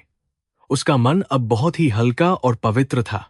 अध्याय के अंत में अर्जुन ने महसूस किया कि उसकी वफादारी की परीक्षा सफल रही है और उसने अपने कर्मों से यह साबित कर दिया है। उसे अब राजवर्धन कहलाने की कोई जरूरत नहीं थी। वह अर्जुन बनकर ही दुनिया को जीतने का दम रखता था। अनन्या की मुस्कुराहट उसके लिए सबसे बड़ा इनाम थी, जिसने उसे हर कठिनाई से लड़ने की प्रेरणा दी थी। उसने आसमान की ओर देखा, जहां तारे चमक रहे थे, और उसने अपनी मां को याद करते हुए एक लंबी और गहरी सांस ली। कल का दिन नई चुनौतियों का संगम होने वाला था, लेकिन हवेली के दूसरे कोने में धनराज अभी भी अंधेरे में बैठकर बदला लेने की फिराक में था। उसने कसम खाई कि वह अर्जुन को फिर से उसी मिट्टी में मिला देगा जहां से वह आया था। अर्जुन को इस खतरे का आभास था, लेकिन उसे अब कोई डर नहीं था, क्योंकि उसने सच्चाई का साथ देना सीख लिया था। उसने खिड़की के पर्दे गिरा दी और कल की नई सुबह का स्वागत करने के लिए खुद को पूरी तरह तैयार कर लिया। इस प्रकार वफादारी की यह अग्नि परीक्षा अर्जुन के जीवन का सबसे बड़ा प्रौव बन गई। अर्जुन ने सोने से पहले भगवान का शुक्रिया अदा किया कि उन्होंने उसे फटी कमीज में भी इतना गौरव और सम्मान दिलाया। उसे महसूस हुआ कि जीवन का असली संगीत संघर्षों के बीच ही बजता है, जो आत्मा को निखारता है। अनन्या की परछाई अभी भी उसके मन के दर्पण पर अंकित थी, जिसे वह कभी मिटाना नहीं चाहता था। उसने अपनी आंखें बंद कीं और नींद की गहराइयों में खो गया, जहां केवल सुख और आत्मिक शांति थी। यह अध्याय अब समाप्त होने की ओर था, लेकिन अर्जुन का असली सफर तो अभी बस शुरू हुआ था। सुबह की पहली किरण अर्जुन की आंखों पर पजी तो उसे एक अजीब सी बेचैनी का अनुभव हुआ। आज वह दिन था जब उसे शहर के सबसे बड़े वार्षिक उत्सव में भाग लेना था, जहां पूरी दुनिया की नजरें सिंघानिया परिवार पर टिकी थीं। उसने अपने शरीर पर कीमती सफेद रेशमी कुर्ता पहना, लेकिन उसके मन के किसी कोने में अभी भी वही पुराना डर और संकोच गहराई से मौजूद था। उसने उस अलमारी की ओर देखा जहां उसकी वह फटी हुई पुरानी कमीज रखी थी, जो उसकी गरीबी की मूक गवाह थी। उसे ऐसा महसूस हो रहा था मानो आज उसकी पूरी जिंदगी की सबसे कठिन परीक्षा होने वाली है। हवेली का भव्य हॉल रोशनी से जगमगा रहा था और वहां देश के बहे बहे प्रभावशाली व्यापारी और नामी राजनेता जुटे हुए थे। अनन्या ने लाल रंग की बेहद खूबसूरत साड़ी पहनी थी, लेकिन उसके चेहरे पर छाई हल्की सी चिंता को अर्जुन ने तुरंत भांप लिया। संगीत की मधुर लहरें चारों ओर गूंज रही थीं, पर उन मधुर लहरों के पीछे साजिशों का एक भयानक शोर बड़ी चतुराई से छिपा हुआ था। धनराज और समीर एक अंधेरे कोने में खड़े होकर अपनी विनाशकारी योजना को अंतिम रूप दे रहे थे। अर्जुन ने महसूस किया कि वहां की हवा में कुछ कड़वाहट घुली हुई थी। अचानक समीर ने संगीत को रुकवा दिया और भय नाटकीय अंदाज में सबके सामने मुख्य मंच पर चढ़ गया, जिससे पूरी सभा में सन्नाटा छा गया। उसने एक बहासा पर्दा हटाया, जिसके पीछे अर्जुन के पिछड़े गांव की तस्वीरें और उसकी वही पुरानी फटी हुई कमीज टंगी हुई थी। समीर ने जोर से चिल्लाकर अर्जुन का मजाक उड़ाया और उसे एक धोखेबाज भिखारी कहा, जिसने इस महान और पवित्र परिवार को बुरी तरह ठगा है। वहां मौजूद लोगों ने अर्जुन की ओर घृणा और उपहास की नजरों से देखना शुरू कर दिया। अर्जुन को लगा कि उसके पैरों तले से जमीन खिसक गई है। अर्जुन ने अपनी आंखें धीरे से बंद कर लीं और उसे अपनी अंधी मां की वह ममता भरी आवाज याद आई, जो उसे हमेशा सत्य के मार्ग पर चलने की प्रेरणा देती थी। उसे लगा कि यह सार्वजनिक अपमान उसके कर्मों का ही एक हिस्सा है, जिसे उसे पूरे साहस के साथ स्वीकार करना होगा। उसने महसूस किया कि वह फटी कमीज उसकी कोई कमजोरी नहीं, बल्कि उसके संघर्षों का सबसे बड़ा और पवित्र पदक है। उसने अपना सिर झुकाया नहीं, बल्कि गर्व से ऊंचा उठाकर उन क्रूर आंखों का सामना किया जो उसे अभी जला देना चाहती थी। उसके भीतर अब अद्भुत शांति थी। अनन्या ने बिना एक पल की देरी किए अर्जुन का हाथ थाम लिया और सबके सामने पूरी निडरता से चिल्लाकर कहा कि उसे अर्जुन पर आज बहुत गर्व है। उसने कहा कि असली अमीरी महंगे कपड़ों से नहीं, बल्कि इंसान के ऊंचे चरित्र और उसके निस्वार्थ सेवा भाव से पहचानी जाती है। उसने समीर को कड़ी चुनौती दी कि वह अर्जुन जैसा एक भी नेक और ईमानदारी भरा काम करके दिखाए, जिसने बिना किसी स्वार्थ के डूबती कंपनी को बचाया था। अनन्या की बातों ने वहां नियुक्त करना अर्जुन के लिए, इस पार्थ के लिए मौजूद कुछ संवेदनशील लोगों के दिलों को गहराई तक पूरी तरह से झकझोर कर रख दिया। तभी मुख्य हॉल के बंद दरवाजे अचानक खुले और कंपनी के दर्जनों गरीब मजदूर और वफादार कर्मचारी वहां आ गए, जिन्हें अर्जुन ने कठिन समय में गुप्त मदद की थी। उन्होंने एक सुर में अर्जुन का पक्ष लिया और बताया कि कैसे उसने अपनी पहली तनख्वाह से उनके बच्चों की पढ़ाई और गंभीर बीमारियों के इलाज का पूरा इंतजाम किया था।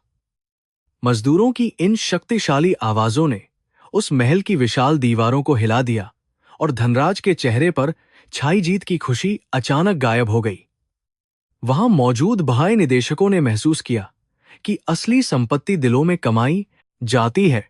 विक्रम सिंघानिया अपनी व्हीलचेयर पर धीरे धीरे मंच की ओर बढ़, और उनके चेहरे पर एक ऐसी आध्यात्मिक शक्ति थी जिसने पूरी सभा को तुरंत शांत कर दिया।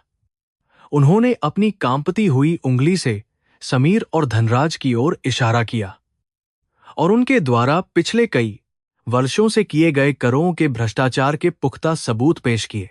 विक्रम ने बताया कि अर्जुन ने ही उन्हें मौत के मुंह से बाहर निकाला था और कंपनी की गरिमा को पूरी तरह सुरक्षित रखा था। उन्होंने सबके सामने भावुक होकर घोषणा की कि अर्जुन ही उनका असली और योग्य उत्तराधिकारी है। समीर और धनराज को तुरंत पुलिस ने गिरफ्तार कर लिया, क्योंकि उनके द्वारा रचे गए सभी नीच षड्यंत्र अब सबके सामने पूरी तरह से बेनकाब हो चुके थे। सभा में मौजूद लोगों ने अब अर्जुन की ओर गहरे सम्मान और प्रशंसा की नजरों से देखना शुरू कर दिया, जैसे वह कोई महान नायक हो। अर्जुन ने देखा कि कैसे झूठ का वह विशाल और काला पहाड़ सत्य की एक छोटी सी किरण के सामने रेत की तरह ढह गया। उसने ईश्वर को धन्यवाद दिया, जिसने उसे इस कठिन अग्नि परीक्षा में सफल बनाया और उसे अब पूरी तरह मुक्त किया। उत्सव समाप्त होने के बाद अर्जुन बगीचे में अपनी मां के पास गया, जो अनन्या के प्रयासों से आज ही गांव से शहर पहुंच चुकी थी। उसने अपनी मां के चरणों में अपना सिर रखा और फूट फूट कर रोने लगा, क्योंकि आज उसकी सालों की ईमानदारी की मेहनत रंग लाई थी। उसकी मां ने उसकी फटी हुई कमीज को अपने हाथों से छुआ और कहा कि उनके बेटे ने आज पूरे खानदान का मान दुनिया में बढ़ा दिया है। अनन्या भी वहां आ गई और उसने महसूस किया कि असली स्वर्ग इसी छोटे से परिवार के अटूट प्रेम में छिपा हुआ है। अर्जुन ने अब दृढ़ निश्चय किया कि वह कंपनी का सारा मुनाफा गरीबों की भलाई और उच्च शिक्षा के लिए खर्च करेगा, ताकि कोई और बच्चा गरीबी के कारण पीछे न रहे। उसने अपनी वही पुरानी फटी कमीज को एक शीशे के बक्से में अपने दफ्तर में रख दिया, ताकि वह उसे हर पल उसकी जमीन और उसकी असली औकात की याद दिलाती रहे। अनन्या ने उसके इस महान और कल्याणकारी विचार का पूरा समर्थन किया और वे दोनों मिलकर एक नए और न्यायपूर्ण समाज की रचना करने का सुनहरा सपना देखने लगे। रात के सन्नाटे में अर्जुन ने अकेले बालकनी में बैठकर आकाश के तारों की ओर देखा और उसे लगा कि वे उसे आशीर्वाद दे रहे हैं। उसने गहराई से महसूस किया कि कर्म का चक्र कभी नहीं रुकता और जो हम बीज बोते हैं वही हमें भविष्य में काटना पड़ता है। उसकी फटी कमीज से शुरू हुआ यह संघर्षमय सफर आज उसे एक ऐसे मुकाम पर ले आया था जहां उसे खुद पर बहुत ज्यादा गर्व था। उसने महसूस किया कि गरीबी कभी भी इंसान की महानता के आए नहीं आ सकती अगर उसका मन साफ हो। अनन्या ने अर्जुन के पास आकर बहुत ही धीमे स्वर में कहा कि अब वे दोनों मिलकर एक ऐसी नई कहानी लिखेंगे जो आने वाली पीढ़ियों के लिए एक मिसाल होगी। अर्जुन ने मुस्कुराते हुए उसका कोमल हाथ थाम लिया और उसे बताया कि वह उसकी वह शक्ति है जिसने उसे घोर अंधकार से बाहर निकाला है। उन दोनों की आंखों में एक दूसरे के प्रति अटूट विश्वास और सम्मान की वैसी ही चमक थी जो किसी बहुत कीमती हीरे में होती है। वे जानते थे कि आने वाला हर कल खुशियों से भरा होगा। अर्जुन की मां ने उस रात बहुत ही चैन की नींद ली, क्योंकि उसे पता था कि उसका बेटा अब पूरी तरह सुरक्षित है और सही लोगों के बीच है। उसने भगवान से प्रार्थना की कि दुनिया के हर गरीब और बेसहारा बच्चे को अर्जुन जैसा अपार साहस और अटूट ईमानदारी मिले, ताकि वे भी अपना भाग्य बदल सकें। उसकी अंधी आंखों में भले ही रोशनी नहीं थी, लेकिन उसके मन का उजाला पूरे कमरे को एक सकारात्मक ऊर्जा से भर रहा था। वह जानती थी कि अर्जुन की वफादारी ही उसकी सबसे बड़ी दौलत है। शहर के सभी प्रमुख अखबारों में अगले दिन अर्जुन की प्रेरक कहानी छपी और वह रातों रात लाखों निराश युवाओं के लिए एक प्रेरणा का बड़ा स्रोत बन गया। लोगों ने अब समझा कि सफलता का असली रास्ता केवल धन से नहीं, बल्कि त्याग और ईमानदारी की कठिन पगडंडियों से होकर ही गुजरता है। सिंघानिया समूह अब केवल एक व्यापारिक घराना नहीं रह गया था, बल्कि वह सामाजिक परिवर्तन का एक बहुत बड़ा और प्रभावशाली केंद्र बन चुका था। अर्जुन ने दिखाया कि कैसे एक फटी कमीज वाला लोलका भी दुनिया बदल सकता है। अर्जुन ने अपने आलीशान दफ्तर में बैठकर उन सभी पुरानी फाइलों को नष्ट कर दिया जो छल कपट और भ्रष्टाचार के काले प्रतीकों से पूरी तरह भरी हुई थी। उसने एक ऐसी नई कार्य संस्कृति की शुरुआत की जहां ईमानदारी को सबसे भार पुरस्कार दिया जाता था और गद्दारी की कोई जगह नहीं थी। सभी कर्मचारी अब बहुत खुश थे, क्योंकि उन्हें एक ऐसा संवेदनशील नेता मिला था जो उनकी तकलीफों को अपनी तकलीफ समझता था और उनका सम्मान करता था। अनन्या ने देखा कि अर्जुन के आने से सब बदल गया है। अर्जुन ने अपने पिछले गांव के विकास के लिए एक विशेष कोष बनाया, जिससे वहां स्कूल, आधुनिक अस्पताल और पक्की सड़कें बनाने का काम बहुत तेजी से शुरू हो गया। उसने उन सभी गरीब किसानों की मदद की जो बरसों से साहूकारों के कर्ज के बोझ तले दबे हुए थे और पूरी तरह मजबूर थे। गांव के लोग अब उसे अपना मसीहा कहने लगे थे, लेकिन अर्जुन ने बड़ी नम्रता से कहा कि वह केवल अपना मानवीय कर्तव्य और धर्म निभा रहा है। उसने कभी अपनी पुरानी मिट्टी को नहीं भुलाया। विक्रम सिंघानिया ने अपनी अंतिम वसीयत में अर्जुन का नाम गर्व के साथ शामिल कर दिया और उसे कंपनी का पूर्ण कार्यकारी अध्यक्ष नियुक्त किया। उन्होंने महसूस किया कि उनका जीवन अब पूरी तरह सफल हो गया है, क्योंकि उन्हें एक ऐसा बेटा मिला है जो उनकी विरासत को नई ऊंचाइयों पर ले जाएगा। वे अक्सर शाम को अर्जुन और अनन्या के साथ बैठकर धर्म और समाज के विभिन्न गूढ़ विषयों पर चर्चा करते थे, जिससे उन्हें बहुत सुकून मिलता था। उस हवेली की दीवारों से अब नफरत खत्म हो गई थी। जेल की अंधेरी कोठरी में समीर अब अपने किए पर बुरी तरह पछता रहा था और उसे अपनी गरीबी का मजाक उड़ाने वाली वह हर काजवी बात याद आ रही थी।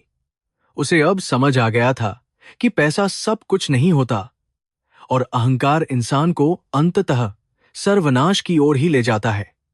उसने गहराई से महसूस किया कि अर्जुन की वह पुरानी फटी कमीज उसके कीमती रेशमी सूट से कहीं ज्यादा शक्तिशाली और प्रभावशाली साबित हुई थी। कर्म के न्याय ने उसे उसकी सही औकात और जगह दिखा दी थी। अर्जुन और अनन्या ने एक बहुत बड़ी सार्वजनिक सभा बुलाई, जहां उन्होंने अपने विवाह के पवित्र फैसले की घोषणा की और इसे एक अत्यंत सादे उत्सव के रूप में मनाया। उन्होंने वह सारा पैसा दान कर दिया जो शादी के भव्य आयोजन में खर्च होना था और उसे बेसहारा अनाथ लोगों की सेवा में लगा दिया। यह शादी केवल दो दिलों का मिलन नहीं थी, बल्कि दो अलग अलग सामाजिक वर्गों के बीच की उस गहरी खाई को भरने का एक ईमानदार प्रयास था जिसे सबने सराहा। जैसे ही सूरज सुनहरी लालिमा के साथ ढला, अर्जुन ने अपने हाथ में उस पुरानी फटी कमीज का एक छोटा सा धागा लिया और उसे हवा में उड़ा दिया। उसे लगा कि उसके जीवन के पुराने दुखों के सभी बंधन अब हमेशा के लिए टूट चुके हैं और वह पूरी तरह स्वतंत्र है। उसने अनन्या की ओर देखा और दिल से मुस्कुराया, क्योंकि उसे पता था कि आने वाला हर पल नई आशाओं से भरा होगा। उसने मन ही मन संकल्प लिया कि वह इसी मार्ग पर सदा अडिग होकर चलता रहेगा। अर्जुन अब सिंघानिया समूह के आधिकारिक अध्यक्ष के रूप में अपने नए आलीशान कार्यालय में बैठा था, जहां की भव्यता अब उसे जरा भी डराती नहीं थी। उसने अपनी मेज पर रखे उस पारदर्शी शीशे के बक्से को गौर से देखा, जिसमें उसकी वह पुरानी फटी हुई सफेद कमीज आज भी बहुत ही सुरक्षित रखी हुई थी। यह साधारण कपड़ा उसे हर पल याद दिलाता था कि उसकी इस असाधारण सफलता की जड़ें उस गरीबी और ईमानदारी में छिपी हैं, जिसे उसने कठिन समय में भी कभी नहीं छोड़ा था। अनन्या उसके पास आई और उसने बहुत गर्व के साथ अर्जुन की आंखों में देखा। अपनी मां की आंखों का सफल ऑपरेशन कराने के बाद अर्जुन के जीवन की सबसे बड़ी और पुरानी इच्छा पूरी हो गई थी और वह बहुत ज्यादा खुश था। जब उसकी मां ने पहली बार अस्पताल में अपनी पट्टी खुलने के बाद अपने बेटे को साक्षात अपने सामने खड़ा देखा, तो उनकी आंखों से बेतहाशा खुशी के आंसू बहने लगे। मां ने महसूस किया कि उनके बेटे ने न केवल अपना भाग्य बदला है, बल्कि उसने समाज के कई अन्य गरीब लोगों के जीवन में भी एक नई आशा और रोशनी पूरी तरह से भर दी है। अर्जुन ने अपनी मां और अनन्या के साथ अपने पुराने गांव लौटने का एक बहुत ही बड़ा और महत्वपूर्ण फैसला लिया, ताकि वह अपनी जड़ों को नमन कर सके। जब वे गांव पहुंचे तो पूरा गांव अपने चहेते अर्जुन का स्वागत करने के लिए सड़कों पर उमड़ पड़ा था, जैसे कोई महान राजा युद्ध जीतकर लौटा हो। अर्जुन ने अपनी पुरानी टूटी हुई झोपड़ी के सामने माथा टेका और मिट्टी को अपने माथे पर लगाया, जिससे उसे एक अद्भुत और रूहानी शांति का अनुभव हुआ, जो महलों में कभी नहीं मिला। उसने गांव में अपनी मां के नाम पर एक बहुत ही आधुनिक अस्पताल और एक विशाल स्कूल की नींव रखी, ताकि वहां का कोई भी बच्चा शिक्षा से वंचित न रहे। अर्जुन ने वहां मौजूद सभी बुजुर्गों का आशीर्वाद लिया और उन्हें विश्वास दिलाया कि वह शहर में रहकर भी अपने गांव की मिट्टी की खुशबू को कभी नहीं भूलेगा। अनन्या ने देखा कि कैसे एक इंसान अपनी सादगी और निस्वार्थ सेवा से पूरे समाज का दिल जीत सकता है। उन दोनों ने मिलकर वहां के विकास के लिए कई कल्याणकारी योजनाएं तुरंत शुरू कर दी। वापस शहर लौटकर अर्जुन ने सिंघानिया समूह की कार्यप्रणाली को पूरी तरह से पारदर्शी और नैतिक बना दिया, ताकि भविष्य में कोई दूसरा धनराज या समीर वहां पैदा न हो। उसने उन सभी कर्मचारियों को उचित सम्मान और आर्थिक सुरक्षा प्रदान की जो वर्षों से मेहनत कर रहे थे, लेकिन जिन्हें हमेशा नजरअंदाज किया गया था। अर्जुन का नेतृत्व अब केवल मुनाफे के बारे में नहीं था, बल्कि वह मानवीय मूल्यों और कर्म के सिद्धांत को व्यापार का मुख्य आधार बनाना चाहता था। अनन्या ने उसके हर साहसी कदम में पूरा साथ दिया। अनन्या और अर्जुन के विवाह का दिन अत्यंत सादगी और पवित्रता के साथ आयोजित किया गया, जिसमें कोई अनावश्यक दिखावा या फिजूल खर्ची बिल्कुल नहीं की गई थी। उन्होंने शादी का वह सारा धन शहर के सबसे बड़े अनाथालय और वृद्धाश्रम में दान कर दिया, जिससे हजारों बेसहारा लोगों के चेहरे पर मुस्कान आ गई। यह विवाह दो संपन्न परिवारों का मिलन नहीं था, बल्कि यह दो ऐसी आत्माओं का संगम था जिन्होंने संघर्षों और सच्चाई की राह पर चलकर एक दूसरे को बहुत ही गहराई से पहचाना और अपनाया था।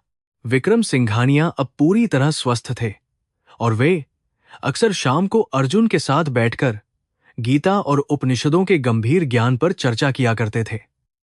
उन्होंने अर्जुन को अपना दामाद नहीं, बल्कि अपना सगा बेटा माना और उसे जीवन की हर कठिन परिस्थिति में स्थिर रहने का आशीर्वाद दिया।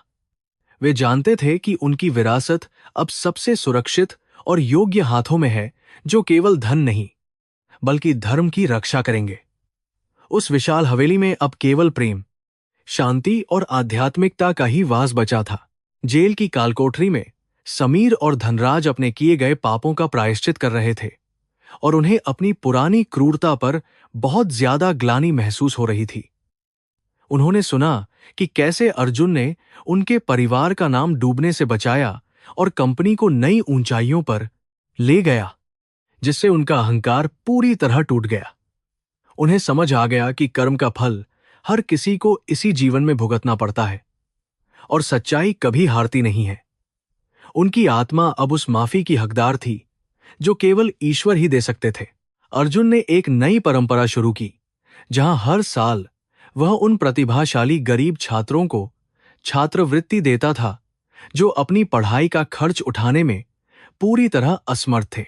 वह खुद उनके साथ बैठता और उन्हें अपनी फटी कमीज की कहानी सुनाता, ताकि वे कभी अपनी बैठ खर्च गड़ा था परिस्थितियों से हार ना माने और हमेशा बड़े सपने देखें।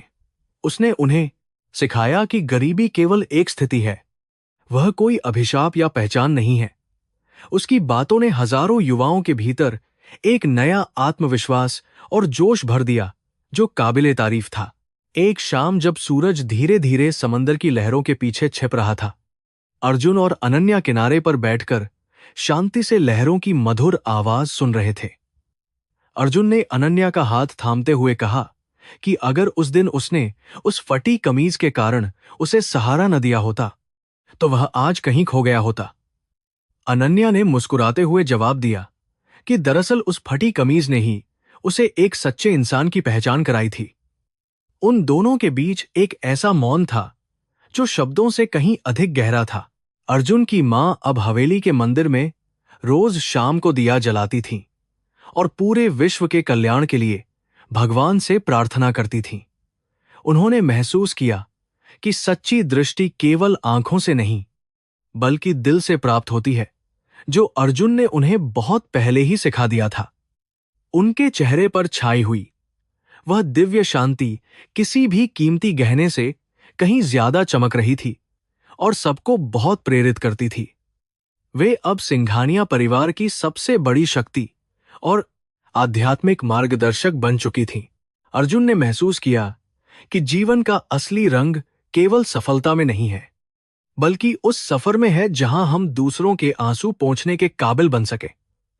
उसने अपनी फटी कमीज को कभी अपनी कमजोरी नहीं समझा, बल्कि उसे अपनी ईमानदारी का सबसे बड़ा गौरव माना, जिसने उसे कभी गिरने नहीं दिया।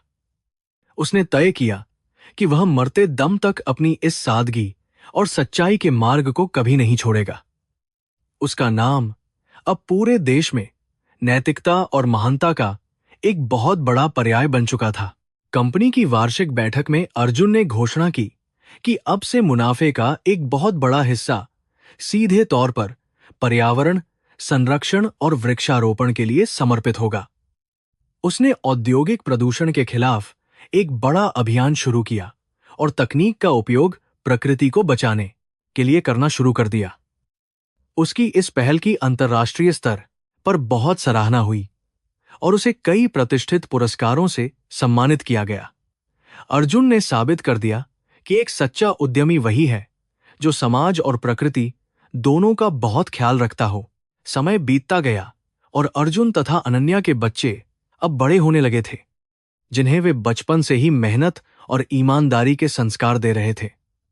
अर्जुन उन्हें अक्सर गांव ले जाता और उन्हें उस पुरानी झोपड़ी के अवशेष दिखाता, ताकि वे अपनी जड़ों और संघर्षों के इतिहास को कभी न भूलें। उसने उन्हें सिखाया कि असली राजसी ठाठ बाट दूसरों की सेवा करने में है, न कि दूसरों पर हुक्म चलाने में। उसके बच्चे अपने पिता की महानता को देखकर बहुत गर्व और गौरव महसूस करते थे। एक दिन अर्जुन को उस पुराने बस स्टैंड पर जाने का मौका मिला जहां उसकी कमीज पहली बार फटी थी और उसे वह दिन याद आ गया।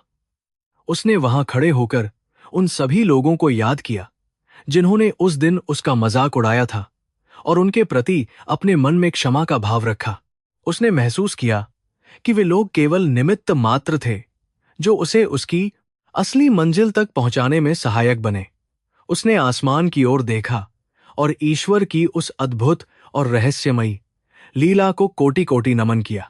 हवेली के पुस्तकालय में अब ऐसी हजारों किताबें थीं जो ज्ञान और दर्शन का भंडार थी, जहां अर्जुन अक्सर बैठकर समाज की नई समस्याओं पर विचार करता था, वह अब केवल एक व्यवसायी नहीं रह गया था, बल्कि वह एक विचारक और समाज सुधारक बन चुका था, जिसकी बातों को दुनिया बहुत ध्यान से सुनती थी।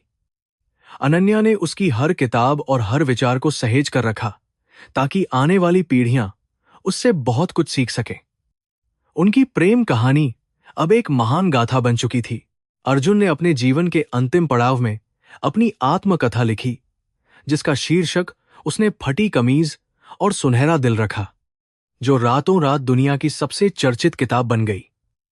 उसने इसमें अपने हर संघर्ष, हर अपमान और हर जीत को बहुत ही ईमानदारी और विस्तार के साथ दर्ज किया था, ताकि लोग सच्चाई पर विश्वास रखें। उसने लिखा कि कर्म ही पूजा है, और अगर इरादे नेक हों तो पूरी कायनात आपको आपकी मंजिल तक पहुंचाने में लग जाती है। दुनिया भर के लोगों ने इसे पढ़ा। अध्याय के अंतिम क्षणों में अर्जुन अपने घर की बालकनी में बैठा था, और ठंडी हवा के झोंके उसके सफेद बालों को धीरे धीरे सहला रहे थे। उसने अपनी आंखें मूंद लीं और अपनी पूरी जिंदगी को एक फिल्म की तरह अपनी स्मृति के पर्दे पर चलते हुए बहुत शांति से देखा। उसे अपनी हर फटी हुई कमीज और हर मुश्किल दिन पर आज बहुत ज्यादा गर्व महसूस हो रहा था। उसने एक लंबी और सुकून भरी सांस ली और महसूस किया कि उसका जीवन पूरी तरह सफल और सार्थक हो गया है। भगवान कृष्ण की उस छोटी सी मूर्ति के सामने अर्जुन ने अपना सिर झुकाया और कहा कि उसे जो कुछ भी मिला है वह सब उन्हीं की कृपा का फल है। उसने प्रार्थना की कि दुनिया में कोई भी इंसान कभी इतना गरीब न हो कि वह अपना स्वाभिमान खो दे, और कोई इतना अमीर न हो कि वह दूसरों का सम्मान करना भूल जाए। उसकी यह अंतिम प्रार्थना पूरे वातावरण में एक दिव्य और सकारात्मक गूंज की तरह फैल गई। अनन्या ने पीछे से आकर उसके कंधे पर अपना हाथ रखा, जैसे जैसे रात की चांदनी समंदर के पानी पर बिखर रही थी। अर्जुन और अनन्या एक दूसरे का हाथ थामे उस अनंत शांति की ओर निहार रहे थे। उनके जीवन का यह सफर अब एक ऐसी मंजिल पर पहुंच चुका था जहां केवल संतोष और निस्वार्थ प्रेम का ही साम्राज्य था। किस्मत ने अपना रंग दिखाया था, हमारक एक बड़ी वोम एक्शंस, लेकिन उस रंग को अर्जुन की ईमानदारी ने और भी अधिक गहरा और चमकदार बना दिया था। इस प्रकार एक फटेहाल लड़के की कहानी दुनिया के लिए एक अमर और प्रेरक गाथा बन गई।